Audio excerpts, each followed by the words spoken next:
Breaking news, Ariana Grande and Ethan Slater have decided to leave their spouses to be with one another. This all occurring on the set of the new movie Wicked, which resulted in a showmance. The general public knows who Ariana Grande is, but are more unfamiliar with Ethan Slater's previous work.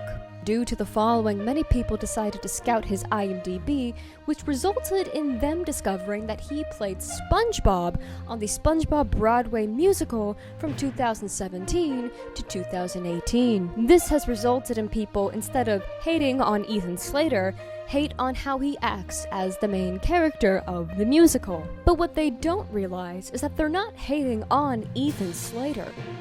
They're hating on Spongebob. Here's the thing. Guys, can I be for real for a second? I love the SpongeBob Broadway musical. I just think it's a silly, fun little show. It's got good stuff, it's got good songs, it's got good costume adaptations, and it's my favorite. So being a SpongeBob musical girly during these times, it's rough out here. Here's the thing, I understand hating Ethan Slater. I get it. I'm a hater of the white man right now as well. My issue is this is what's got me in a knot. People looking at him playing SpongeBob and being like, you left your real estate man. I don't even know if he's real estate. I don't know. You left your tall man for SpongeBob SquarePants? What? First, okay. What's wrong with SpongeBob SquarePants? I thought we all liked him. I've only heard good things about him online. You guys switch up depending on the situation and who the favor of the vote is. You don't stand by your opinions, but instead just follow the flow of online hate. But let's be for real for a second. You are not hating on Ethan Slater. You are hating on the optimistic hero of Bikini Bottom. And you're using this classic work of a musical as a weapon to beat at this white man.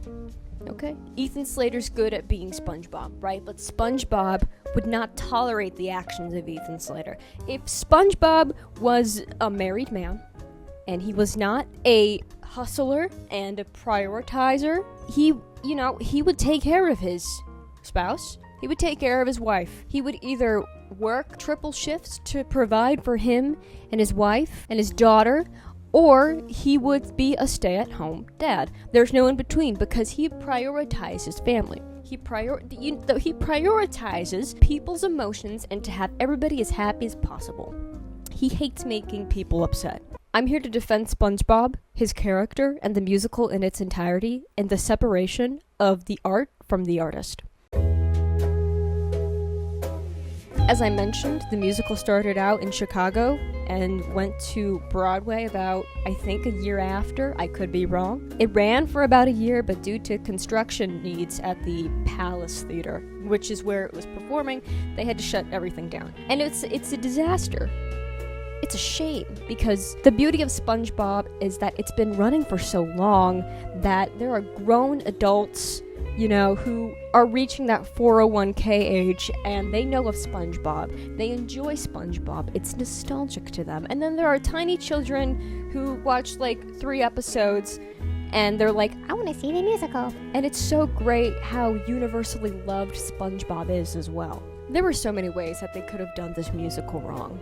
They could have wrote it in a bad light. They could have misused characters, not done the proper research into SpongeBob. They could have done lazy work and just shoved things to the forefront and be like, this is SpongeBob, here he is. But they put a lot of time and effort and dedication into this musical with the songs. Let's look at how many people have written songs. Do you notice some great names on there? That's what I'm saying. They are Broadway songs, but also if you played it in a SpongeBob episode, if I heard BFF in an episode in season 5, I would have believed that it was written for the show. And I think that's also another part that makes this musical so good, is because the way that it was written is like they were writing for the show rather than it being a musical. It just so happened to work to be live action. And speaking of live action, may I say that the SpongeBob musical is probably one of the very few live action adaptations of a cartoon that is not just successful, but actually good. Am I a big fan of taking classic cartoons and making them into live-action adaptations? No. I'm not. I just have my reasons. That's just my opinion. I'm not the biggest enthusiast over thinking that a live action is like an improved, better version of the cartoon, because many people don't take animation seriously. So with the Spongebob musical, the pure gold of that was how easily they transitioned literally cartoon characters, 2D characters that you wouldn't see in real life, into humans. One thing that I am a huge fan of in the musical is the costumes. I love the costumes. Woo! I think taking a character's personality and showing it through their clothing, how they're slouched, their positioning, how bright their eyes are, is such a fun process. So much thought process goes into character designing, especially trying to take a sponge and make him human. Now, when you think of SpongeBob in real life, you probably think of like a blonde, who kind of looks a bit goofy, but what I really like about the musical is that they did start off with SpongeBob being a blonde. He had yellow, spiky hair, but they transitioned him into a ginger. And that's something I kind of love, because that's not something you would really expect when you first think of a human version of SpongeBob. But it makes so much sense. And you'd think, oh, probably he'd wear, the white shirt that he wears in the show, and then like some shorts, and but Ethan here, he's wearing a yellow shirt, he's got long pants, everything, it just kind of works out. It's not an exact copy of SpongeBob's outfit, but an adaptation, taking his entire color palette and changing it into a familiar outfit, but something new. They also very naturally use hair to kind of shape out certain characters. Patrick's hair is kind of a triangle, cool sideburn situation. Sandy's hair, she has her natural hair kind of in the shape of her, like, dome thing, and then she has her flower. It just works out great. Pearl, her hair as well, is kind of shaped like Pearl's head, but it's like a cartoony, natural kind of situation. Other costuming things. Mr. Krabs, he has big boxer gloves instead of claws. Him having these big gloves is like, it just adapts so well to the real world, because in the real world, he wouldn't have that. That's not possible. So though it's a very cartoony show, their transitions are very accurate to real life, and it's not off-putting, but like it naturally just kind of blends in with the entire environment. The props as well, and the whole decoration of the SpongeBob musical is so cartoony, you feel like you're kind of in the jellyfish fields. Moreover, the SpongeBob musical is a great show. I love the songs. You should really give it a try, and if you think that it's goofy and silly, you are not any fun, and nobody likes you, and I don't want to talk to you. Now let's talk about SpongeBob as a character. Here's the thing, I understand. Many people find him a bit annoying at times, especially the general public in Bikini Bottom. But no one has the optimism and the enthusiasm and the extroverted will to live like SpongeBob. He would sacrifice himself for Bikini Bottom, but Bikini Bottom would never sacrifice itself for him. He is the backbone of this small town. Not only is he providing optimal happiness, but he's also a hard worker. He has a minimum wage job, and people who work in the food industry are the backbone of society. Not only is he an inspiration to be more optimistic in life, but also to strive for home ownership. Hopefully we can achieve one of those two dreams. I've always had a soft spot for SpongeBob. I don't know if that's a weird thing, but I hated that one episode where he was like kicked out of his grandma's house, or I don't know. He was watching in the window as his grandma was taking care of another person. Was it Patrick? I don't know, but he was crying. And I hated when Gary left the pineapple. I don't like seeing SpongeBob in distress, because it's kind of like, for someone who always sees the good in things and always sees life and potential in the worst situations, for someone like that to break mentally and start sobbing and crying as if they don't have any faith in the situation, if they're at a loss for words and they think the world is ending, that's the most concerning thing. If the person in my life who is my boyfriend, who always looks on the bright side of things, if he saw a situation that I'm in and he's like, ooh, I would kill no, I'm not. It's like when you watch a movie and your favorite side character dies first. The beaming sunshine of the group. The character that nobody had anything bad to say about.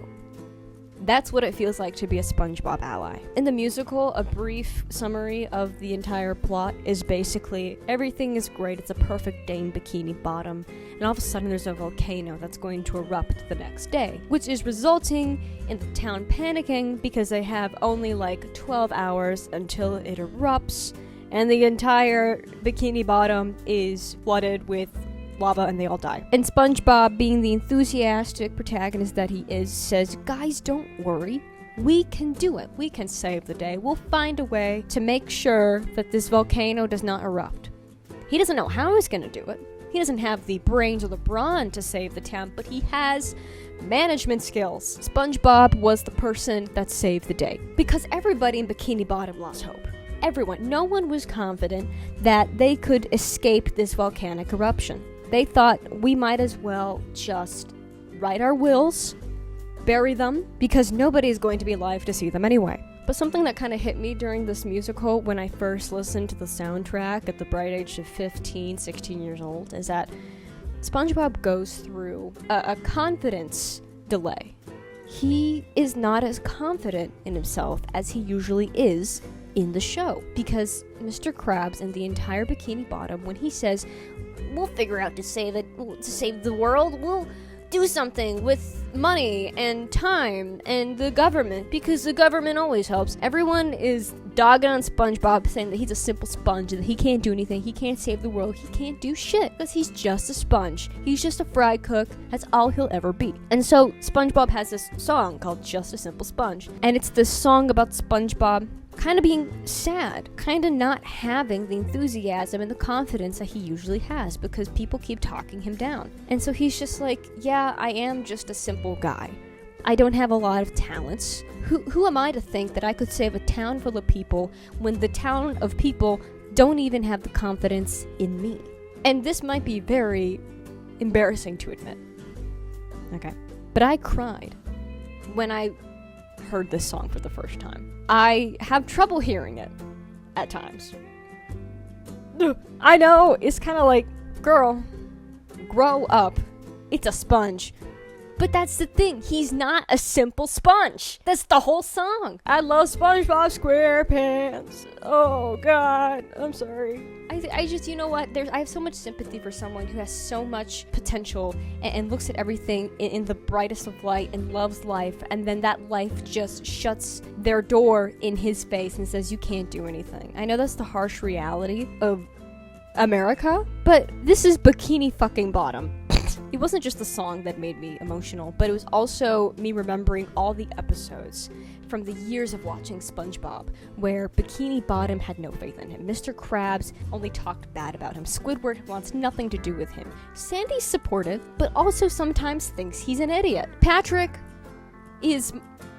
I love Patrick. Patrick is my favorite besides SpongeBob because he believes in SpongeBob. Right? Mrs. Puff is just like, get the fuck out of the DMV. Just start using public transport at this point. Everyone's just kind of slightly annoyed with him because he finds joy in life, in the simple things. And so to see him be upset, not just in the song, not hearing his confidence lower, but also the piled episodes that I had watched growing up leading to this moment, I got sad. I don't like seeing SpongeBob in distress. If a sponge is going through it, like what? How am I supposed to cope? Who do I seek out for advice? A licensed therapist? I don't have insurance anymore. So, my message to you at the end of the day is that if we're going to exploit a scumbag, let it be for their character, but not the character that they play. We must separate the sponge from the man. We must find a divide and make sure that our hatred is directed towards the man rather than the sponge. Because the sponge is an entirely separate entity with different morals, different paths, and a different personality. He is not in connection to the man, and not even an extension, but rather two separate compartments of completely different ships.